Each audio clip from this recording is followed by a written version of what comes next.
Hi kids, did you know there's a website you can go to find really cool places to learn more about creation? It's called visitcreation.org. That's where we found Creation Kingdom Zoo. That's where Jaxon sits down for a one-on-one interview with the owner of the zoo. They chat about his rare breeding program and how all his animals point to a common creator. It's snack time for these ring-tailed lemurs. That's part of everyday life at the Creation Kingdom Zoo in Gate City, Virginia. There are more than 80 different species of lemurs in the world. 4 of those species live here at the zoo. Their owner, Dr. Mark Bradley, is among the few in the country who've been able to successfully breed them, along with other kinds of species, all in an effort to preserve endangered animals. We have successful breeding programs with all of those guys. All of them reproduce here at the zoo, and we attribute that mainly to the zoo's natural environment. Hi, Bunny. Want some apples? The zoo has many wild animals, from the very cuddly to the not so cuddly but equally likable, like white tigers and laughing hyenas. You come to the zoo at night, you hear the hyenas laughing and getting excited and making all kinds of fun noises. Because hyenas are nocturnal. So, want a grape? There are only about 300 red-roofed lemurs in captivity in the world.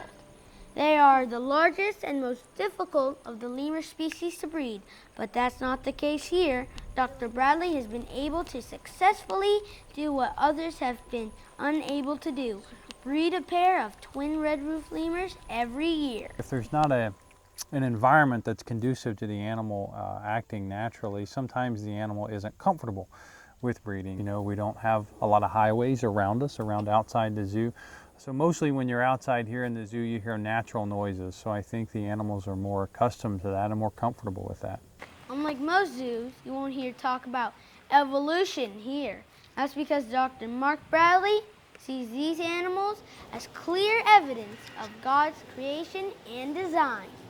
We don't believe that things evolved by chance, but rather we were created intentionally. You know, lots of animals have lots of traits, you know, that are very similar to humans. You know, we look at lots of different primates and they may have behaviors that are similar to humans, but I think instead of that pointing towards an evolutionary process, I think more towards points towards a common creator.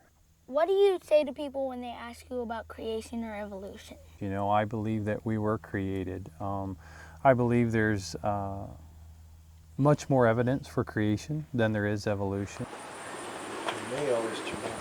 You know, thus far we don't have any evidence that proves that things did evolve. I want people to understand there are two sides to the coin and not be taught that evolution is the only answer. Having kids interact with God's creation is all part of the plan at the Creation Kingdom Zoo.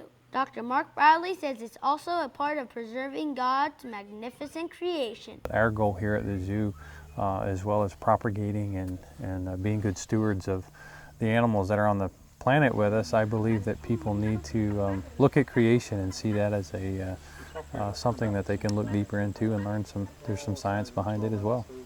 Thank you for letting us spend some time with you and the animals at the zoo. You're welcome. Thanks. Find out more, visit creationkingdomzoo.com. This is Jaxon for Creation Happened. See you next time.